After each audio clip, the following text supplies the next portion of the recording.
कभी सोचा है एक किसान अपनी फसल की सही कीमत कैसे पाता है? या फिर बड़े बड़े निवेशक बाजार के उतार चढ़ाव पर दांव कैसे लगाते हैं? तो चलिए आज गोता लगाते हैं डेरिवेटिव्स की दुनिया में, जो आज के फाइनेंस की एक बहुत बड़ी ताकत है। तो अगले कुछ मिनटों में हम इसी पहेली को यानी डेरिवेटिव्स को परत दर परत समझने की कोशिश करेंगे। ये क्या हैं, कैसे काम करते हैं और सबसे जरूरी बात, इनका हमारी दुनिया पर असर क्या पड़ता है। तो चलिए सबसे पहले और सबसे बड़े सवाल पर आते हैं। आखिर ये डेरिवेटिव है क्या चीज? एक किसान का गेहूं, सोने की एक ईंट और किसी कंपनी का स्टॉक। सुनने में तो तीनों बिल्कुल अलग अलग चीजें लगती हैं, है ना? लेकिन अगर कहा जाए कि इन तीनों को एक बहुत ही पावरफुल फाइनेंशियल टूल एक साथ जोड़ता है तो? और वो कड़ी है डेरिवेटिव। अच्छा, इसे ऐसे समझिए, ये एक ऐसा फाइनेंशियल कॉन्ट्रैक्ट है जिसकी अपनी कोई वैल्यू नहीं है। इसकी वैल्यू किसी और चीज से निकलती है या डिराइव होती है। बिल्कुल एक कॉन्सर्ट के टिकट की तरह। टिकट की कीमत अपने आप में कुछ नहीं है, उसकी सारी कीमत तो उस कॉन्सर्ट से ही है जिसके लिए वो टिकट है। और मजे की बात यह है कि ये जो कोई और चीज है जिसे हम अंडरलाइंग एसेट कहते हैं, वो लगभग कुछ भी हो सकता है। हम बात कर रहे हैं सोना, चांदी, तेल जैसी चीजों की जिन्हें हम छू सकते हैं, और हम बात कर रहे हैं शेयर्स, बॉन्ड्स और करेंसीज जैसी चीजों की भी, जो असल में बस नंबर्स हैं। तो इसकी संभावनाएं आप देखिए लगभग अनलिमिटेड हैं। ठीक है, तो अब जब ये समझ आ गया है कि डेरिवेटिव्स क्या हैं, तो चलिए इनके 4 मेन टाइप्स पर एक नजर डालते हैं।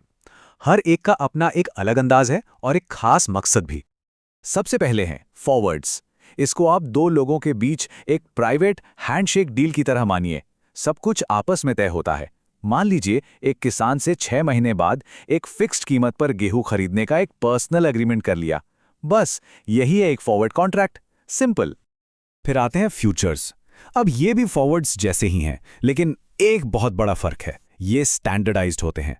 मतलब सारे नियम कानून पहले से तय होते हैं और ये किसी स्टॉक एक्सचेंज पर ट्रेड होते हैं। इससे इन्हें खरीदना और बेचना बहुत आसान हो जाता है, ठीक वैसे ही जैसे हम शेयर्स खरीदते बेचते हैं। अब आते हैं ऑप्शंस पर, और यहां से चीजें और भी इंटरेस्टिंग हो जाती हैं। ऑप्शंस, जैसा कि नाम से ही पता चलता है, हमें एक ऑप्शन देते हैं। ये हमें खरीदने या बेचने का अधिकार तो देते हैं, लेकिन कोई जिम्मेदारी या मजबूरी नहीं। ये बिल्कुल वैसा है जैसे किसी फिल्म का टिकट एडवांस में खरीद लिया हो। अब फिल्म देखने जाना है या नहीं, ये पूरी तरह से हम पर है, कोई जबरदस्ती नहीं है।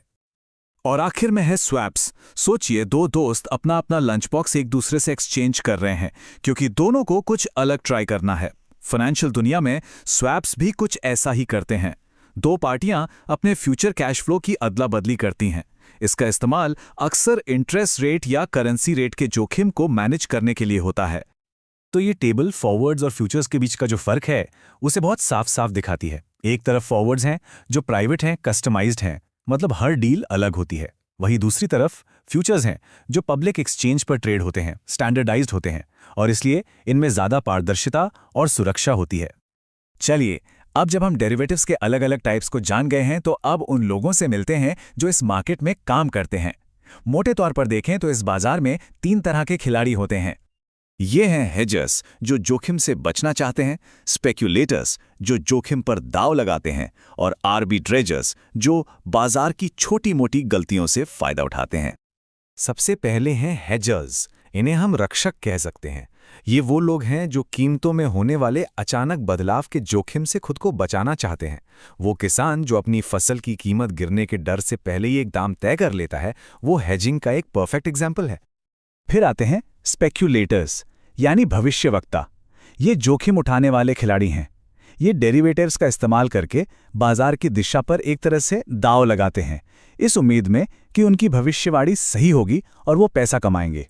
ये बाजार में लिक्विडिटी यानी पैसों का फ्लो बनाए रखने में एक बहुत जरूरी रोल निभाते हैं। और तीसरे खिलाड़ी हैं आर्बिट्रेजर्स।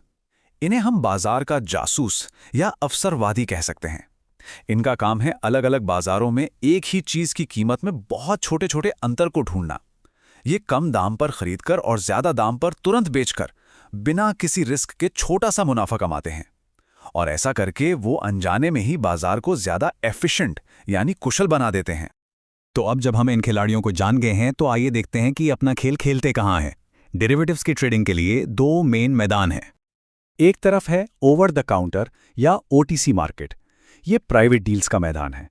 इसे आप एक तरह का वाइल्ड वेस्ट समझ सकते हैं, जहां सौदे आपस में तय होते हैं। और दूसरी तरफ है एक्सचेंज ट्रेडेड मार्केट, जो एक ऑर्गेनाइज्ड रेगुलेटेड स्टेडियम की तरह है, जहां सब कुछ पारदर्शी है और नियम सबके लिए बराबर हैं।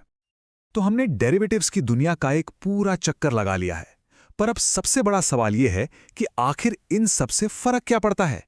ये इतने कॉम्प्लेक्स फाइनेंशियल टूल्स हमारी अर्थव्यवस्था के लिए जरूरी क्यों हैं? देखिए, डेरिवेटिव्स के कुछ बहुत जरूरी काम हैं। पहला, ये हमें भविष्य की कीमतों का अंदाजा लगाने में मदद करते हैं। दूसरा, और ये सबसे जरूरी है, ये रिस्क को ट्रांसफर करने का एक जरिया है। मतलब जो रिस्क नहीं लेना चाहता वो अपना रिस्क उसे दे सकता है जो रिस्क लेने को तैयार है।